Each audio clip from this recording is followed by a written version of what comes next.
soal Mas Anies. Siapa sih Mas Anies Baswedan? Mas Anies itu ikut konvensi Partai Demokrat tahun 2013. Ya, ikut konvensi Partai Demokrat tahun 2013. Di saat Demokrat masih jaya-jaya. Di saat Demokrat terpuruk di pemilu 2014, beliau pindah dari konvensi Partai Demokrat ikut tim pemenangan Pak Jokowi dan Pak JK. Pak Jokowi menang di Pilpres 2014, diangkat jadi Menteri Pendidikan. Lalu setahun kalau tidak salah dipecat oleh Pak Jokowi, kena reshuffle, nganggur. Ya, ini fakta bukan fiksi. Lalu setelah itu didukung dan diusung oleh Pak Prabowo dan Partai Gerindra. Sebentar Anggi, biar selesaikan. Dan saya ingin sampaikan, ya, diusung dan didukung dan dimodali oleh kami. Ya, lalu terpilihlah menjadi Gubernur DKI, menikmati kursi empuk Gubernur DKI. Nah, tanpa pamit pun, ya, ini bicara soal etika, tapi sudahlah. Tanpa pamit, Mas Anies tiba-tiba deklarasi bersama Nasdem. Ya, itulah menunjukkan bahwa Anies Baswedan tidak pernah oposisi, bergabung dengan deklarasi dengan Nasdem, partai pendukung pemerintah yang bukan oposisi juga. Ya, lalu mempertanyakan Pak Prabowo yang pernah 10 tahun jadi oposisi. Nah, saya nggak tahu kalau mungkin kalah Pilpres 2024 nanti Mas Anies kemana lagi? Dari Demokrat sempat didukung oleh Gerindra, sekarang didukung oleh Nasdem. Wallahualam 2029 Mas Anies ikut partai mana lagi? Gitu loh. Dan pada semua saya katakan, saya tidak ingin menjadi bagian dari orang-orang yang mengkhianati Pak Prabowo. Saya sampaikan pada saya tidak akan memotong proses pencalonan Pak Prabowo dan proses kampanye Pak Prabowo. Dan komitmen itu saya pegang. Siapapun yang bertemu dengan saya, mendiskusikan soal ini, selalu saya katakan bahwa saya memiliki komitmen dengan Pak Prabowo. Tidak ada yang tahu kecuali saya dan Pak Prabowo. Tidak ada yang tahu. Yang lain dengar ceritanya aja. Jadi Mas Anies, Anda mengiyakan bahwa memang tawaran-tawaran maju itu berdatangan? Berdatangan, tapi saya selalu katakan pada semua, meskipun tidak ada saksi dalam pertemuan itu, tapi kata-kata saya diingat oleh Pak Prabowo dan diketahui tentu oleh banyak orang. Tapi saya sampaikan kepada semua, saya pegang itu. Jadi, ketika ada yang datang mendiskusikan, saya sampaikan, selama ini ada Pak Prabowo, saya tidak mau memikirkan, not even thinking.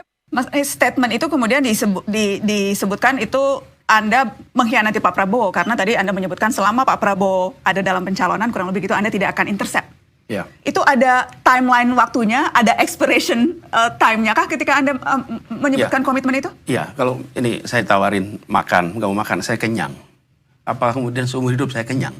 Ya pada saat ini, saya katakan saya kenyang, itu kira-kira. Ya, analogi aja. Nah, apa yang saya sampaikan pada saat itu tahun 2019. 18, ya?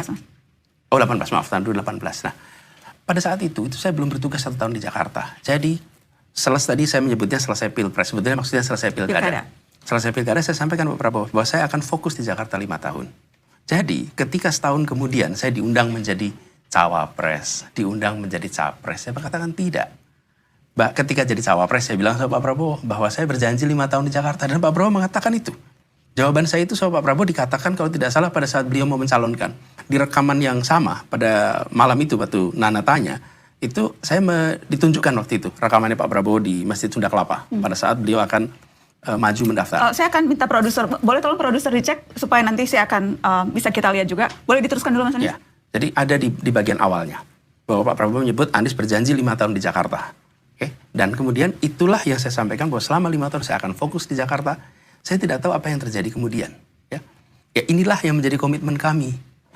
Jadi kami ingin memastikan bahwa apa yang dilakukan oleh semua pendukung untuk kerja di Jakarta jangan ditinggalkan. Dan Pak Prabowo ini akan maju Pilpres tahun 2019. Yang kita semua tahu beliau akan maju. Jadi saya katakan saya tidak akan mengintercept pencalonan Bapak. Tahun 2019 besok, selesai. Jadi itu semua sudah ditunaikan. Jadi tidak ada yang dikhianati. Ini adalah satu komitmen menuntaskan kerja di Jakarta, tidak akan belok dari tugas di Jakarta, dan saya tunaikan tugas ini hingga selesai.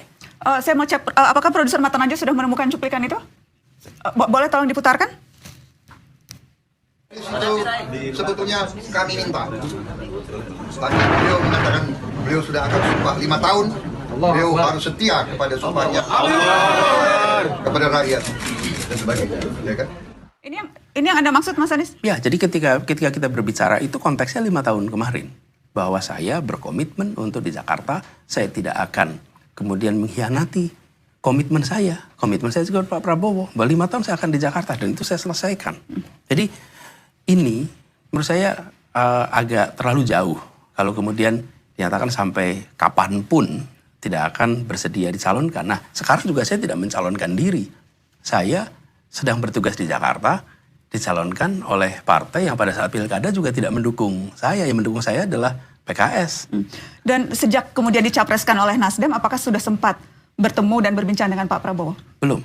Saya waktu itu menyampaikan permintaan untuk berjumpa, belum dapat waktu. Kemudian kita coba beberapa kali, belum ada waktu, sehingga saya kirimkan surat kepada beliau dan menyampaikan kepada beliau perkembangan yang sudah saya lewati, tuntas di Jakarta, dan juga perkembangan bahwa ada dinominasikan oleh Nasdem. Dan kemudian saya kirimkan surat itu kepada beliau. Bagaimana Anda menggambarkan hubungan Anda dengan Pak Prabowo sekarang? Saya hormat pada Pak Prabowo. Pak Prabowo adalah pribadi yang memiliki kecintaan pada Indonesia yang luar biasa, dan saya akan selalu hormati beliau.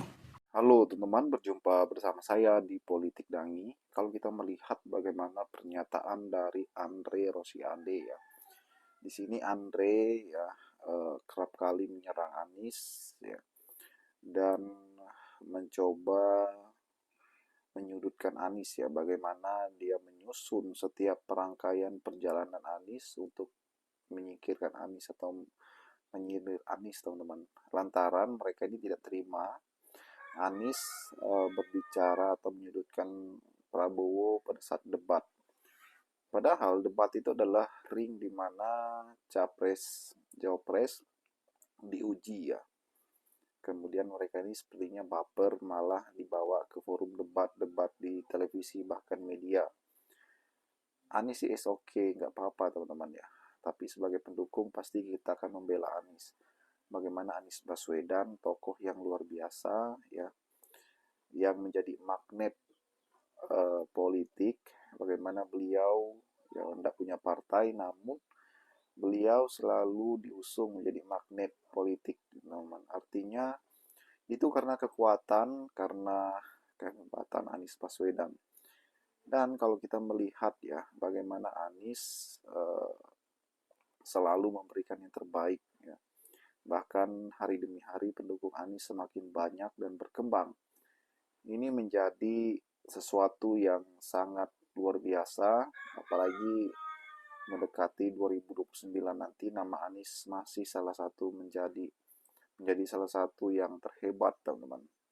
Semoga saja apa yang diikhtiarkan Anies saat ini ya bisa membawanya kembali sebagai calon presiden 2029 dan masih menjadi magnet politik ya bagi perpolitikan Indonesia. Bagaimana menurut kalian?